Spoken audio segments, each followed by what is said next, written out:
नमस्कार, मैं हूं सुरेश कुमार और आप देख रहे हैं न्यूज़ आर्क फॉर यू, खबर भी लाइफस्टाइल भी। अमेरिकी राष्ट्रपति की चीन यात्रा, हल्ला इतना ज़्यादा लेकिन निकला कुछ नहीं। राष्ट्रपति ट्रंप की चीन यात्रा को लेकर जितना शोर था, नतीजे उतने दिखाई नहीं दिए।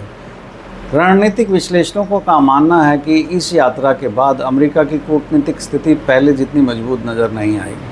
आज पहली बार ऐसा लग रहा है कि वाशिंगटन को भी किसी दूसरी महाशक्ति की प्रतिक्रिया का इंतजार करना पड़ रहा है।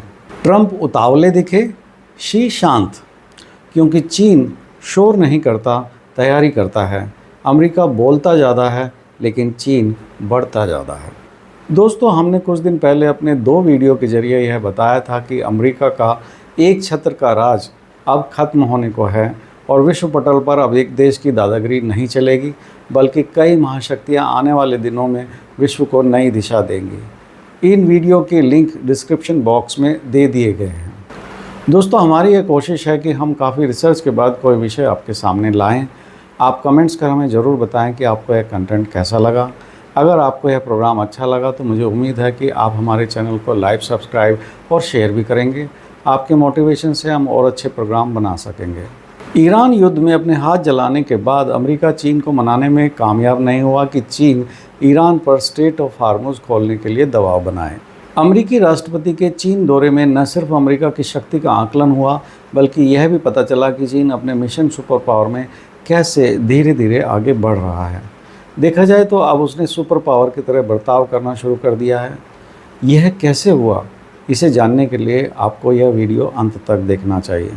दोस्तों, चीन की विदेश नीति यही रही है कि वह ठंडा करके खाए, न कोई बड़बोलापन, न कोई दिखावा, और यह प्राचीन कन्फ्यूशियस सिद्धांत के ऊपर आधारित है। चीन के उत्थान में कन्फ्यूशियस का ढांचा कई सिद्धांतों के माध्यम से काम करता है।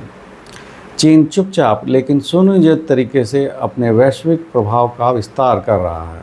चीन नैतिक वैधिकता और पारस्परिक लाभ की अवधारणा का उपयोग करते हुए आश्रित राष्ट्रों का एक ऐसा जाल बुन रहा है जो सुपर पावर बनने में उसका रास्ता साफ करेगा।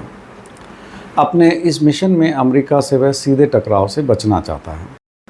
इसी के चलते चीनी राष्ट्रपति शी जिनपिंग ने गुरुवार को अमेरिकी राष्ट्रपति से कहा कि क्या अमेरिका और चीन तथाकथित थ्यूसिडाइडस ट्रैप से बाहर निकल सकते हैं ताकि दोनों देशों में प्रतिस्पर्धा न रहे। क्या है थ्यूसिडाइडस ट्रैप, चलिए जानते हैं। राष्ट्रपति शी जब थ्यूसिडाइडस ट्रैप की बात करते हैं तो वो एथेंस के प्राचीन इतिहासकार और मिलिट्री कमांडर की सोच को आगे बढ़ाते हैं, जिन्होंने 2000 साल पहले एथेंस और स्पार्टा देशों के बीच में हुए पेलोपोनेशियन युद्ध पर अपने विचार व्यक्त किए थे और कहा था कि 2 देशों के बीच वर्चस्व की कशमकश का अंत युद्ध में होता है। हरमन बुक ने थ्यूसिडाइडस शब्द का सबसे पहले उपयोग किया था। 1980 में अमेरिकी नौसैनिक युद्ध कॉलेज में उन्होंने sadness and hope some thoughts on modern warfare विषय पर लेक्चर में इस शब्द का इस्तेमाल किया था। थ्यूसिडाइडस ट्रैप का हवाला उन्होंने अमेरिका और रूस के बीच चल रहे शीत युद्ध के परिणामों के संदर्भ में दिया था।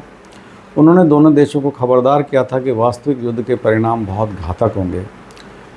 थ्यूसिडाइडस ट्रैप को ज़्यादा प्रचलित किया हार्वर्ड यूनिवर्सिटी के प्रोफेसर एलिसन ने। उन्होंने अपनी पुस्तक destined for war can America and China avoid Thucydides trap इस पर विस्तार से चर्चा की है। इस पुस्तक में उन्होंने 500 साल के इतिहास पर गौर करने के बाद 12 महाशक्तियों के वर्चस्व की कहानी बताई, जिसका अंत युद्ध में जाकर हुआ था। 2017 में जब यह बुक मार्केट में आई थी तो उस समय चीनी नौसेना का आकार, शक्ति और विस्तार धीरे धीरे हो रहा था, लेकिन इसमें जो आक्रामकता थी वह केवल चीनी क्षेत्र के आसपास ही थी। आज 2026 में चीन की आक्रामकता और प्रभाव क्षेत्र में बहुत बदलाव आ गया है। अब यह वैश्विक हो गई है, लेकिन चीन का ध्यान केवल अपनी शक्ति के केंद्र स्थापित करने पर है। वह और किसी से उलझना नहीं चाहता। इसी कड़ी में चीन अफ्रीका सहयोग मंच वर्ष 2000 में बनाया गया था। इसके जरिए चीन ने 53 अफ्रीकी देशों के साथ अफ्रीकी संघ के बीच एक बहुपक्षीय समन्वय तंत्र विकसित कर लिया है। हर 3 साल में FOCAC का एक शिखर सम्मेलन आयोजित किया जाता है, जहां अरबों डॉलर के आर्थिक समझौते, कृषि विकास और सुरक्षा के समझौतों पर हस्ताक्षर होते हैं। और इसी तरह चीन का बेल्ट एंड रोड इनिशिएटिव 2013 में शुरू हुआ था। इसका उद्देश्य अफ्रीका, एशिया और यूरोप को ज़मीन पर आर्थिक गलियारों यानी बेल्ट और समुद्री मार्गों यानी रोड के व्यापक नेटवर्क के माध्यम से जोड़ना था, ताकि वैश्विक व्यापार और चीनी आर्थिक प्रभाव को बढ़ाया जा सके। 2026 तक चीन ने 140 से अधिक देशों के साथ समझौते किए हैं। विश्व की एक बड़ी आबादी इससे प्रभावित हुई है। चीन अपनी नौसेना का तेज़ी से विस्तार कर रहा है। उसका ध्यान अब अपने तटों की रक्षा से हटकर वर्ल्ड लेवल पर अपनी शक्ति के प्रदर्शन पर केंद्रित है। पीपल्स लिबरेशन आर्मी की बताई जहाज़ों की संख्या पर अगर यकीन करें तो इस समय चीन दुनिया की सबसे बड़ी नौसेना है, जिसके पास 300 से अधिक युद्धपोत और पनडुब्बियां हैं। चीन ने अपने उन्नत डिजाइनों वाले 3 विमान वाहक पोतों को अपनी नौसेना में शामिल किया है। पेंटागन का अनुमान है कि 2035 तक चीन के विमान वाहक पोतों के बेड़े में 9 पोत हो सकते हैं। आज चीन अमेरिकी हस्तक्षेप की लागत को बढ़ाने का प्रयास कर रहा है। अमेरिका द्वारा सताए देशों को वह गुपचुप मदद कर रहा है। लागत बढ़ाने की उस नीति के चलते अमेरिका को ईरान के साथ युद्ध में भारी नुकसान उठाना पड़ रहा है। अमेरिका और इजरायल के विशेषज्ञों का मानना है कि खाड़ी युद्ध में चीन का जोरदार जवाब मिला है, तो उसके पीछे चीनी मदद जिम्मेदार है। रक्षा विशेषज्ञ मानते हैं कि चीन ईरान को टैक्टिकल सपोर्ट दे रहा है। चीन अपने अत्याधुनिक सैटेलाइट और डाटा सपोर्ट ईरान के मिसाइल और ड्रोन अटैक के लिए उपलब्ध करा रहा है। उनके अनुसार ईरान ने अमेरिका के 2 विमान वाहक पोत को निशाना बनाकर उन्हें दूर हटने पर मजबूर कर दिया है। ईरान ने खाड़ी में मौजूद अमेरिकी ठिकानों पर इतने हमले किए कि अमेरिका को अपने फौजियों को वहां से हटाना पड़ा। इजराइल पर भी ईरान ने जोरदार हमला कर उसे पलटवार करने लायक भी नहीं छोड़ा है। हालांकि अमेरिकी और सोवियत संघ के बीच 20वीं सदी के शीत युद्ध के विपरीत अमेरिकी और चीनी अर्थव्यवस्थाएं आपस में गहराई से जुड़ी हुई हैं। इससे उनकी प्रतिस्पर्धा को नया आयाम मिला है, और यह आयाम है तकनीकी वर्चस्व की लड़ाई। चीन जल्द ही उन टेक्नोलॉजी पर अपना दबदबा कायम कर सकता है जिस पर भविष्य की समृद्धि निर्भर करती है। अर्थशास्त्र और ग्लोबल रणनीति इस बहस में गहराई से जुड़ी हुई है। टेक्नोलॉजी के आधार पर चीन अगले दशक में वर्ल्ड नंबर बनने का इरादा रखता है।